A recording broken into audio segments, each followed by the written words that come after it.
Can watch TV shows, even आप देखते हैं फेसबुक को देखें आप, उसमें पोएट्री जो फेसबुक पे लिखी जाती है, यूट्यूब को देखें,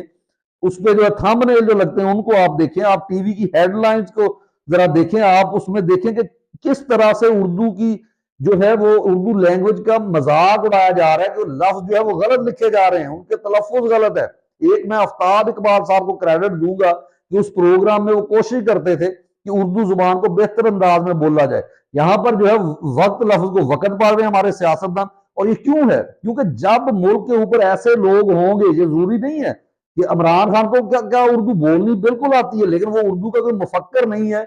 उर्दू जुबान का वो ये नहीं कहा जा सकता कि वो जुबान दान है, लेकिन वो ऐसे शख्स को लाएगा, वो क्रिकेट पे रमीज राजा राजा जैसे शख्स लेकर आया ताकि उन चीजों को सही तरीके से परखा जा सके। और खुद वो बंदा एडमिट करता है कि मेरी जो है उर्दू, और कायदे आज़म ने भी एडमिट किया कि मेरी